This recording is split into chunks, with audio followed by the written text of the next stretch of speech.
All right. Welcome to the Unfazed, Unedited podcast, where we provide commentary on complicated topics in an uncomplicated format. I'm Dr. Shaunna Payne Gold. I go by she, her, hers pronouns. And Dr. Lisa, we are on around about episode 150. Can you believe that? 150. I cannot. Hi everyone. Pronouns she, hers. I have a grumbling dog under the desk, so I will try to mute appropriately, but I apologize if some grumbling or growling seeps through. But 150. Nope. Yes. Yes, Nope. 150. I cannot believe it. Cannot believe it. Yeah. So, I always read the stats on how many people start and stop a podcast or what have you. And we did take our break, but we made it all the way up to 150, which is huge. So, well, Lisa, kick us off with the word of the week. I hear it's a good one. Yes, well, you heard right. So this week, our word is agency. So not agency as in an organization or marketing agency. We're thinking about agency in the sense of our control over what we do, and our capacity to make decisions and feeling like we have agency. So this is something we're going to talk a little bit more about this up in an upcoming phase here, but we wanted to share it because it isn't a word that I actually hear a lot used by people. I hear terms like empowerment and wanting to feel like I can make my own decisions, but not that I don't feel like I have agency in this situation, right? And I just think it's a really useful word for people to understand and to recognize that if you feel like you have agency in a situation, if you feel like a situation is under your control, then that can lead to psychological safety and psychological stability, right? So oftentimes, if someone doesn't feel like they have agency or things are out of control, someone is making decisions for them, things are moving so quickly, it just feels really unstable, then that would be a scenario where maybe a person doesn't feel like they have agency. And you often see this when decisions, in particular, when decisions are made for or about another person.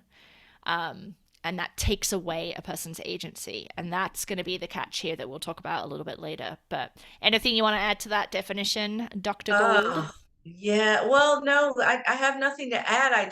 I have probably even more questions when I hear people start to complain. They conflate agency and empowerment, which I think is an interesting little nuance. We may be able to get into that later, but I've heard those words used interchangeably, so we can get to that later. But I think it's important when we get to a future phase here that we're going to be discussing some agency within an organization. So, but let guide us into phase one of this episode. I did not know at the time in my last role in the university setting that I was experiencing, moderating, overseeing, managing, growing organizations called ERGs or ERGs, if you will, employee resource groups. Resource groups. I want to say research, Lisa, because that's what we're usually saying is research, right? But employee resource groups. And so, what's really important about ERGs is that usually they're voluntary, employee led groups, and they're usually formed to act as that very word, a resource for their group members, for the organization at large. And of course, there's lots of tones and tenors to those. They may be employee networks where it's just simply bringing them together, or it may simply be by affinity group because they're bringing together people of a similar background or of a similar experience, or maybe it's an actual council where they're coming together to counsel the larger organization about topics and decision making and information that they would not know about the identity group because they may not be a member of the identity group. And so, given that, I think what's been really curious for me, Lisa, is not that ERGs exist, but working with organizations that either have several and they're all in different phases and stages of their development, or large organizations that their employees have requested ERGs, and they're trying to start the journey of standing up ERGs within the organization. And so with that, I'd be curious to know if you've been a part of an ERG or guided an ERG, any of that, because I think it's becoming, I don't even want to say popular necessarily, but I do think it does feed into your point around the agency piece, that if employees are requesting spaces and places and resources to gather, then how are we ensuring that they have agency to do that, or at least fostering that agency, or not? Because we know some organizations are throwing cold water on those ideas because they fear the U word, unionization. They may fear that piece of it, but I do think it's important to consider, if you've been a part of an ERG, what you might have observed in organizations that had them, even possibly give people some ideas about what works in ERGs. I'd love to hear, but they are popular, I would suggest. Very popular.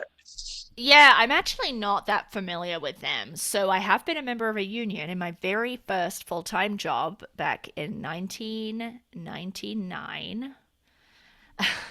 I joined the union at the University of Sussex in Brighton, England. Didn't really know much about unions, but thought it seemed like a good thing to do.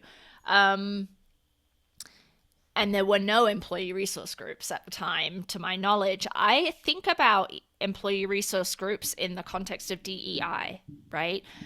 Since organizations, businesses have tried more actively since 2020, to varying degrees and varying levels of sustainability, to do more in this area, there has been, to my knowledge, a greater creation of employee resource groups. I think there's a couple of things. We always talk about unfunded mandates, particularly in relationship to diversity committees, right? Like, this big organization, let's create a diversity council.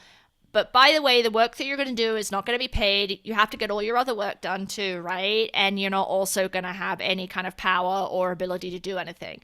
So I think about ERGs in that sense, that they are sometimes created as a performative way that a business or corporation could say that they care about their employees' wellness and their identities and want to create opportunities for them.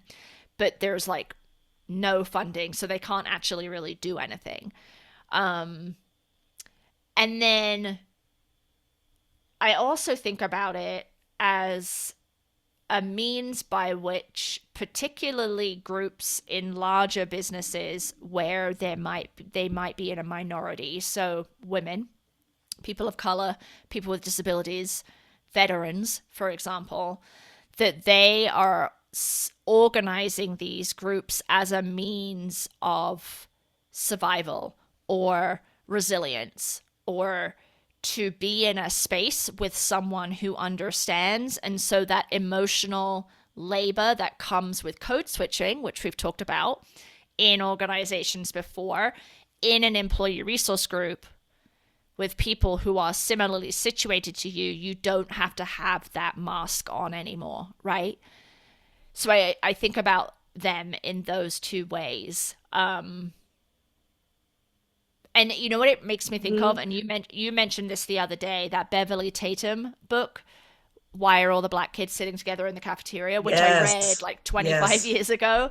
But that's not an employee resource group, but I feel like there's a shade of that, right? That's happening within the business context. Right.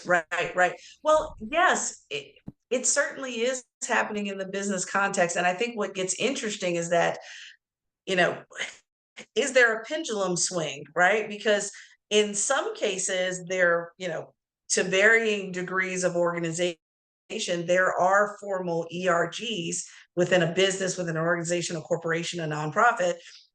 But what happens when things become cliques, right? So An ERG usually advises senior leadership, or they gather for programming or educational events. There's some mission, there's some method to what they're doing because there's an end goal to it. But what happens when either they're just simply cliques within a business or an organization, or the ERGs become cliques where there's intentional, how can I say? It's a fine line between gathering based on identity and excluding based on identity. And I've had someone to bring up in a particular training that I was attending that there wasn't a problem with ERGs, there wasn't a challenge with programming or any of that from a DEI perspective. This manager's challenge was, what happens when identity is used in order to be cliquish? And part of this kind of reminded me, Lisa, of the first thing that flashed in my mind was like Mean Girls, like, someone's intentionally excluding someone or looking down upon someone, or, removing someone's power, um, in some way attempting to control other people. That's when things get interesting, right? So are we clear on what people are gathering for? Is it to bolster their identity while in that workspace and place, or is it to tear down other identities? Some folks that may not be DEI minded or have a DEI perspective may say that ERGs are just fancy cliques, Lisa. What's making them different from anyone else? And so we have to be very careful with the setup of an ERG, the uh, sustenance of the ERG in regards to funding and programming and spaces and time, to make sure that it's not perceived or actually becoming something that is detrimental. So it's a fine line, and I'm always trying to anticipate resistance, Lisa. I don't believe ERGs are cliques, but I'm aware that certain people can perceive them as cliques. And so what would be my administrative DEI minded response to those folks that may be resistant? Hmm. I think we always need to consider that. That's really interesting. The person that asked that question or made that comment, what did you perceive their identities to be? Girl, you know what their doggone identity was: white and male. White and male. Thank you kindly. White and male. Our gut tells us exactly what. Yeah. Our gut is on point with that one. White and male. Yeah, and it's just, it's like the last week's episode and the Fearless Fund, right? It's this idea that you're being excluded unfairly, and you're being harmed by that, and because I don't like that you're gathering in a place that I am not welcome when I am used to being welcome everywhere because every space is built for me. Therefore, I'm going to label you a clique, right? And I have a very negative connotation. I have that mean girl connotation. I have that kind of like power brokers, people who are hoarding power. When I think of cliques, I think of bullying, I think of nastiness, right? Um, and so, yeah, that just feels disingenuous to me. That just feels like you're perturbed that there is a space that you might not be as welcome as you're used to, and you're so entitled to think that you should be welcome everywhere that you label this important resource group that offers support and opportunities for people that don't often have them. um you label it this kind of pejorative term, which, yeah, you have to negotiate that, right? Because that's going to come up as a form of resistance if you're trying to establish an ERG in your organization. And I don't know, don't ask Lisa to help you with coming up how to navigate that, because I don't know, I feel very impatient with that kind of comment. Like, no, the world is your clique, white dude, right? Right. So, Oh, see, that's a whole bar. The world is your clique. The world is your clique.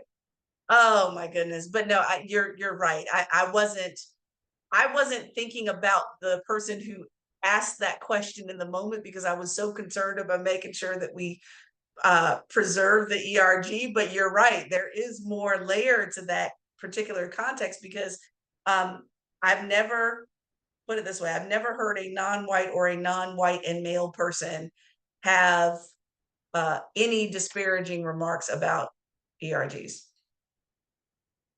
They've always come from my experience, they've always come from a particular group. So, but that goes back to my point that I was mentioning before is, again, I don't want us to be willy-nilly and uh, lacking in intention around setting up ERGs in such a way that they are taken seriously, that they are not challenged, but constantly supported and are able to do really great work in organizations where people may feel very lonely or disparate in their organization. I remember, working with several ERGs where it was such a large organization, they were the only in their department or office, but once they gathered together, they knew they were many, or at least much more than they could fathom. And they also had cross functionality because many of them were in similar roles. Now, that's another podcast for another day when we talk about snow-capped organizations and org charts. But to that end, at least they had each other to both just gather in general, but then also as a professional support, because it is identity and profession, right? It is identity and role that we're talking about. And so, with that, I just think ERGs are super important. But I thought that was such a curious question that I Yeah. wanted to Yeah. bring to the podcast to kind of take on here. So here we are. It is curious, and I do think it was worthy of a discussion, and I'm just, yeah, my wheels are spinning about it because I'm also thinking, there Uh-huh. are ERGs for people who are parents. There are ERGs, like I said, for veterans. There are ERGs for people Yes, with yes. disabilities. They're not just Mm-hmm. racial identity groups, right? And so, Mm-hmm. anyway, Yeah. we don't have 3 hours to go down that road. So let's move on to phase two. This is where we're going to get to talk a little bit about agency, and it's connected to Shaunna's phase one in relation to some resistance, right? So a person suggesting that an ERG might be actually a clique, or, where's the line, right? Because my feelings are hurt that I don't get to go to that ERG. There is another type of resistance that we see when doing training or education around being a bystander or an upstander. And I think we talked about the upstander idea a few podcasts ago. And so, one thing that has come up recently is individuals who are apprehensive to intervene either in the moment or after the fact, or make a report about problematic or harassing behavior, or derogatory comments, or terms that are outdated and potentially harmful. And then they use the argument to support their inaction as, I didn't want to do anything about it because I didn't want to take agency away from the person who was harmed. And so I'm using this inclusive argument around wanting to make sure that a person who generally doesn't have a lot of control has control over how things proceed, but it's disingenuous. And so it is being used as a tool to support my inaction. Now, this is interesting because Shaunna and I talked briefly about this before we started recording. And I think that a person who is resistant to taking action to make a report of abuse or to intervene in the moment is so concerned about their own discomfort and how they might look and what might happen to them that the other person's agency and protecting that agency isn't even in their universe of thoughts, right? So I don't even think a person would even know to say, I was trying to protect that person's agency Mm-hmm. by not reporting. And so Shaunna's thinking people might use this manipulatively. And I'm like, I don't even think they're at the line where they even know what agency is to use it because they're so concerned about their own feelings. So that's kind of where I think that the two of us differ a little. Yeah, yeah. Well, and what gets me is that again, maybe I'm giving people too much credit to be strategists around their resistance to any of this type of work. But I'm like, when I'm training, it's always, hope for the best and prepare for the worst when it comes to training around particular topics. And sometimes, especially for evolving organizations that are having their first few doses of training, or it's not a culture that has a lot of accountability in it yet. They're learning what they should and should not do, but the reinforcement through accountability may not be there yet. And so as I'm thinking about these evolving organizations where they're along the journey, so they've got enough training to talk the right talk, but there's not enough accountability to keep you on the right path of behavior. And so when you step off the right path of behavior and get caught or whatever it may be, what are you going to use to give the grandiose excuse of, I didn't follow through, or I didn't report on this particular happening because, well, who am I to report? It happened to that person. Why don't they step up to the plate? Because it's their issue. And I'm like, how, 50 ways to weasel out of being held accountable for culture, an inclusive culture. And so, I'm with you in regards to, oh, will they even be at the capacity to even think about someone's agency? Yeah, I certainly, there will be plenty of people who are in that realm. But then I'm like, let's think the sophisticated performative folks that know right language and they know enough to sound as if they're an ally, but when the rubber really, hits the road, are they going to do the right thing in the moment? Because it usually does come down to self-preservation. I agree with you. It's that I have to preserve. I'm still an ally. And so I'm an ally, but I don't want to get uncomfortable enough to do anything to actually be an ally. So I'm going to say the right thing rather than do the right thing. And the saying the right thing is a great diversion from the fact that I didn't do the right thing. I call bullshit on that. Call bullshit on that. Yeah. I mean, if someone were to say this was really about if I were to say I didn't make that report because I was concerned about Shaunna's agency, I, as a white person, didn't want to take that away from Shaunna, right? If someone is at that level of critical thinking about it, I would have expected that that person would have gone to Shaunna and said, hey, I noticed this thing, right?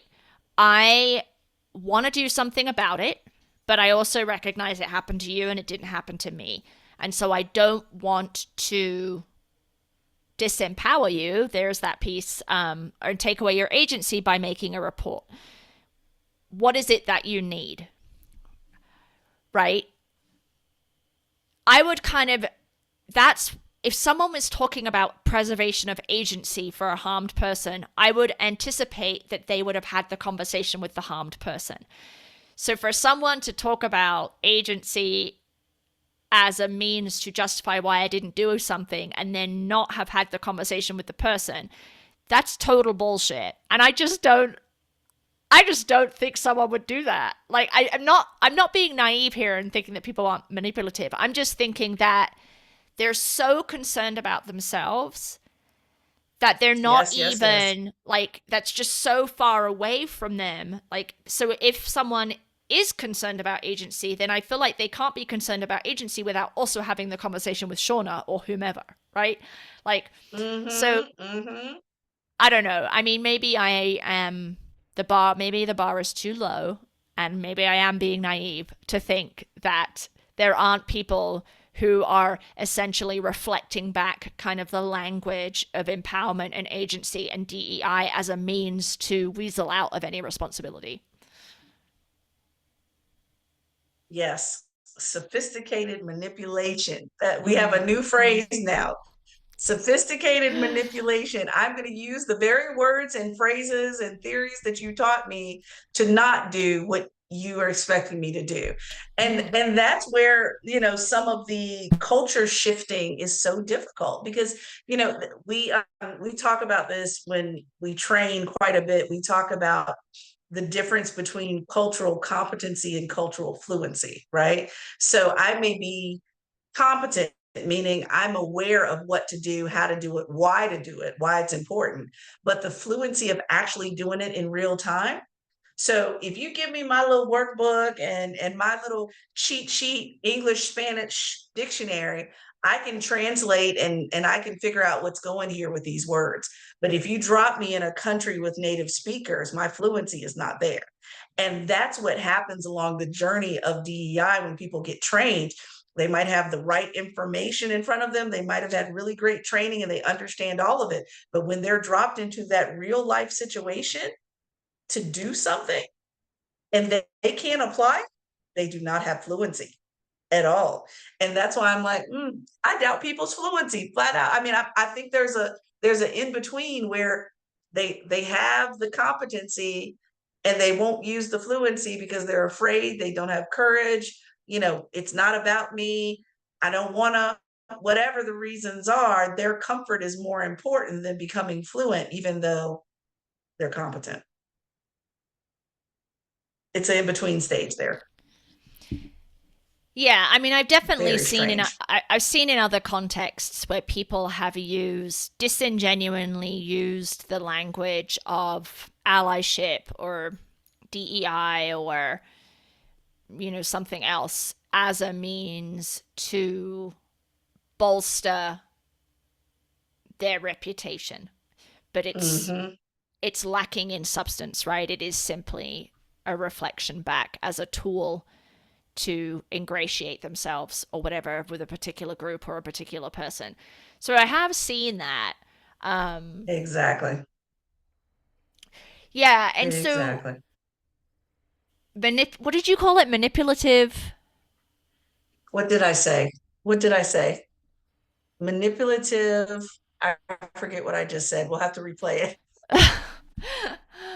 I think I feel like that's To probably is it allyship? Manipulative allyship? I no. don't I don't know. It think could that be a was better it. Oh my phrase. gosh. But it's so manipulative because they know what's the right thing and the wrong thing to do because they've gone through umpteen trainings that have been required or what have you. They know the right phrases and things to say and not say. But do they do it in real time? I don't know. I just feel like they know enough to literally be dangerous by saying the right thing to quell whatever's going on, but still never following through in the action that needs to be had. That's dangerous. Yeah, yeah, it is. I just I want to believe that it's only a small percentage of people that have the language of agency and then use it for their own benefit. So this is where I'm being super naive, isn't it? I'm just being very naive. Yeah. No, no, no. I may be thinking that resistors are more calculated than they really are. That may be my thing. You and I are both sides of the same coin. It's I may be thinking that they are more strategic in resistance than they may be. You know, I Right. remember this is the reason why I love it when we're on this podcast and you say that's just stupid. It's like you're so right. I was trying to make the reason for them being difficult, resistance and all of that. I was trying to make it super complex. You're like, nope, it's just stupid. It's just it doesn't have to have any deep roots to it. It's just stupid. Many times you are right on that note. You are certainly right on that. It's not as well thought out as I want to make it to be. Yeah, I mean, I guess this is the psychology of it, right? Ah, And neither of us are psychologists, but that's right. Mm-hmm. yeah.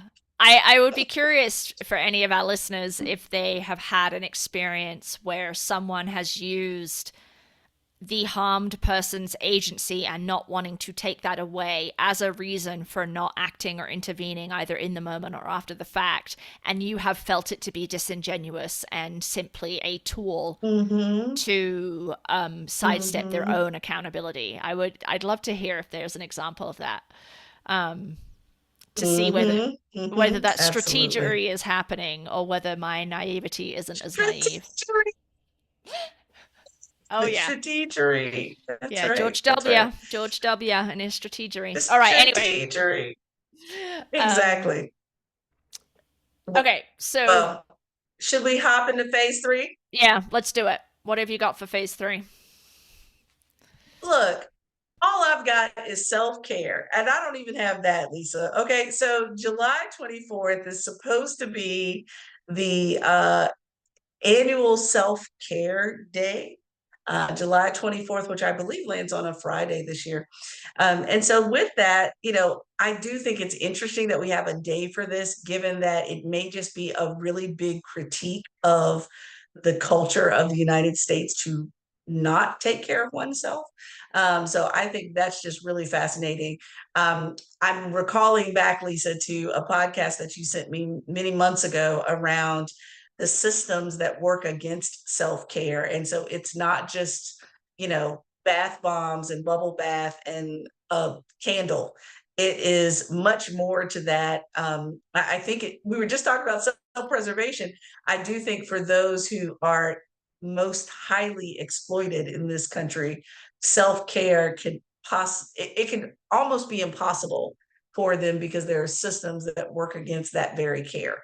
And so, with that, I think it's interesting. But I also want to continue to support organizations that are trying to be inclusive, that want to build that into their systems, right? Whether it's, giving them, I've read some companies that they do have unlimited paid time off, as long as they're meeting their performance targets, or, there is no difference between a personal day, a sick day, or vacation. It's just take what you need.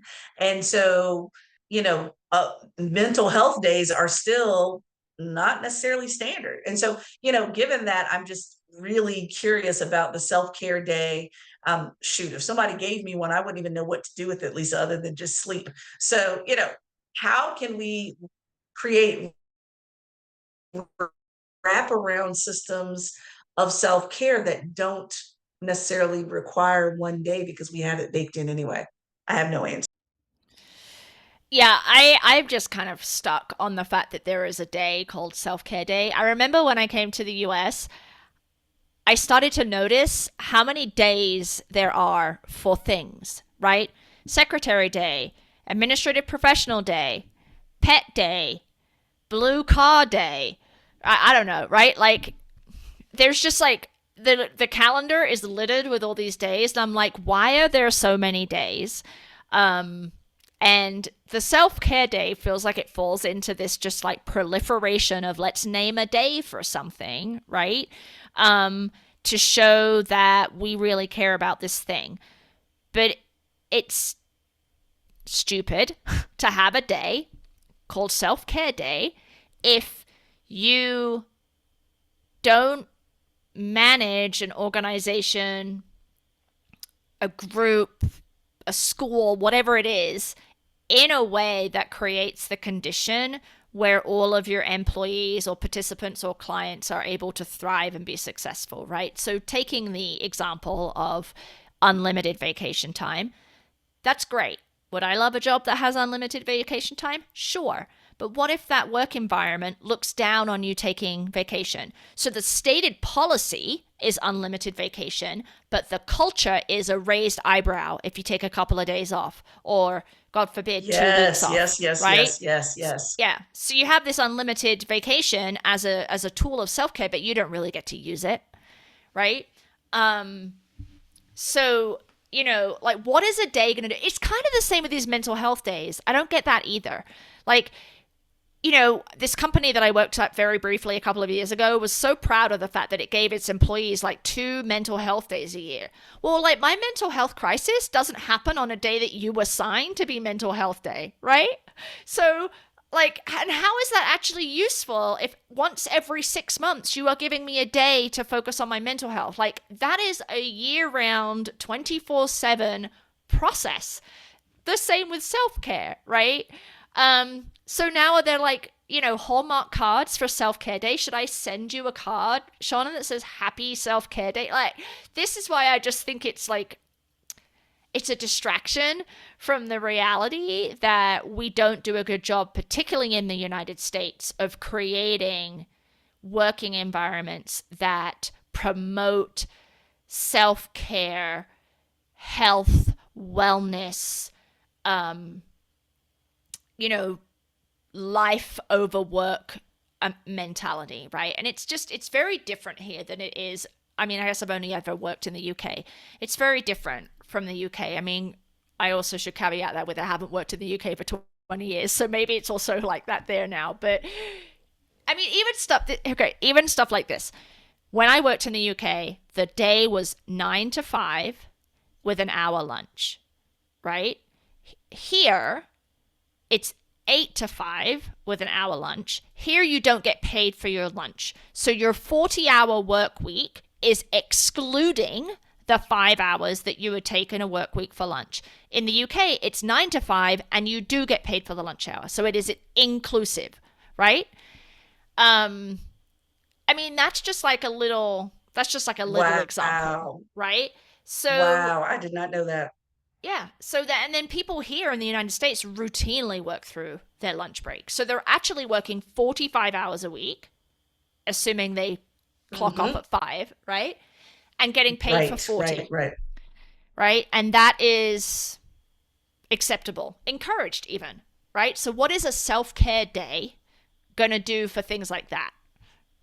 Oh yeah. Oh yeah. I remember when I was I was in a particular workplace, and the supervisor of my office used to have this running joke that, I really want to support people, but I don't want to support the people that are going to be screeching out of the parking deck at 4:59 every day. And I'm thinking to myself, but they should be screeching out of the parking deck every day at 4:59, because it's not impressive to stay late or do more, because the only reward for good work is poor work around here. So why wouldn't we encourage people to, like in elementary and high school, pencils down, and everybody walk out? Like, there is no reward for working more, but what you are telling me is there's a penalty for doing 100% and not one bit more. There's a Yeah. penalty for that. Yeah. There's Like, absolutely even a we know how penalty. this goes in this country. There, right? We know how in this country there's a penalty for, you know. I love the memes that kind of demonstrate this in other countries, but how, you know, I could be, no offense to anyone, I could be like groggy coming out of major surgery, and I have an auto reply that says, but I'm still available if you need me. Whereas, in other places around the world, it's like, I'll see you in 3 months. And it is a baked in culture in this country. And this was before the pandemic. I think the pandemic made it much worse, but it's a baked in culture that if you are employed by an organization, that you should be available the majority of your life, anytime, all the time. I'm like, no, no. And for supervisors that kind of shoo people away, like, if I'm your supervisor, Lisa, and one of your colleagues needs to reach out to you, and I kind of shoo them away and say, no, do not reach out to Lisa until Monday or whenever she's back on the clock, I'm looked at as too flexible of a supervisor. Excuse me, Lisa's off. Leave her alone. What are you doing? Right. Yeah. And so, yeah, Yeah. it's very much baked into our culture, which is why I still feel like certain days are almost these special days. They are a reflection of who we are, and it's not pretty. Mhm. It's Mhm. just not, except for Margarita Day, Lisa, but everything else is a mess.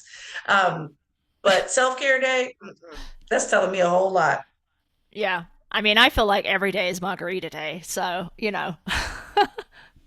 Ah, um yeah, exactly. I don't know, like maybe I'm being too harsh on poor self-care day, but like it just is it's like the work culture in the United States is broken, right? There Hmm. there's no Hmm. you can't there's no winning anywhere, right? For the vast majority of people who are kind of trudging through the 9 to 5 or the 8 to 5, I guess.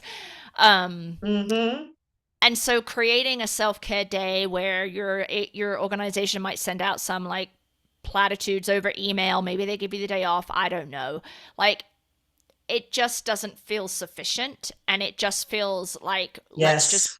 package this as a day and that means that we care about self-care. No, it Mm, doesn't. Right? mm, mm, Right. Well, it goes back to what we talk about all the time, Lisa, around is it DEI initiatives, programs, tasks, or is it the actual justice? Is it the Mm. deeply Mm-hmm. rooted social justice piece where we systemically want to dismantle things, or are we just going to put self-care day on here? Yeah. It's kind of like Yep. that meme that we saw when Juneteenth was originally declared a holiday, where it felt like, all these other steps that need to be happening Mm-hmm. that are much more than just a celebratory day weren't happening. We Right. just skip over to the celebration because that feels easier. We're Yep. skipping over to self-care Yeah. because we don't want to talk about the issues that you brought up around systems and Mm-hmm. policies and culture change. It's just easier Yeah. just to declare this self-care day, whatever you can do in your little 24 hours, do it. Yeah. But we're not going to get into the social systems that Yeah. cause the need for the self-care day. Yeah. Yeah. I mean, yeah. It's rough. So this goes back to last week around Mm-hmm. we could change the culture, but we're not going to. We're just going to name a self-care day because self-care day is easier. But we're going to make everything else really hard, Ooh. right? Because we don't actually care about your mental health or your self-care or your wellness. We are a capitalist Right, society who just wants to continue to produce, produce, right, produce, produce, right? And right, so right. um, all of our systems work to support that, and none or very few of our systems work to support the self-care. Yeah. None or few. Exactly. So we're constantly putting this very small band-aid over, this whole leaky ship that we're on here. I'm like, Mm-hmm. no, we got to do better. And so I do think that the the self-care days, and I think you're bringing up a great point. It's the smallest of the small steps. But to me, I'm like, is it really a step? No, I think it's just Right. highlighting the what we already know is a problem, Yeah. Yeah. large problem, huge problem. And how to take that out. It's literally like, we talk about this often, Lisa, about how things are baked into our systems. Mm-hmm. Mm-hmm. If you and I bake a cake right now and we scrambled an egg and put it in the batter and we baked it in, it's baked into the cake. It's damn near impossible to take that egg back out of that cake. I've never seen Right. anybody do it. So how do we take this lack of self-care, in fact, sometimes self-abuse, for the sake of capitalism? How do we take that out of a system where it's baked in?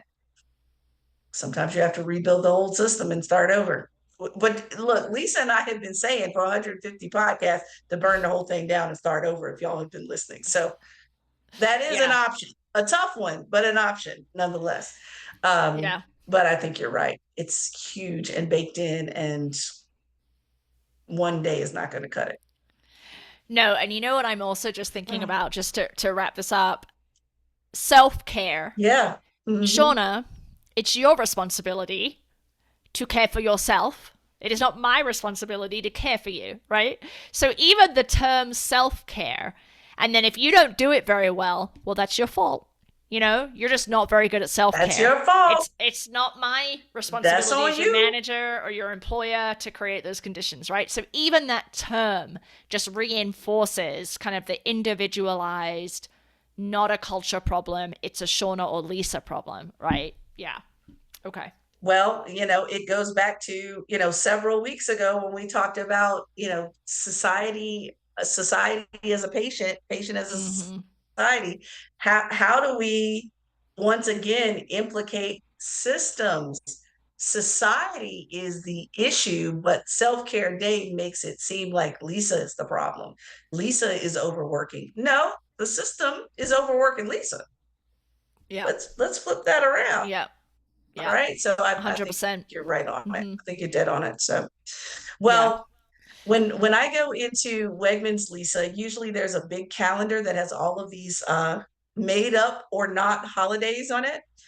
Many of them are good ones, like Margarita Day or Chocolate Cake Day or things like that. But Self Care Day, Hmm.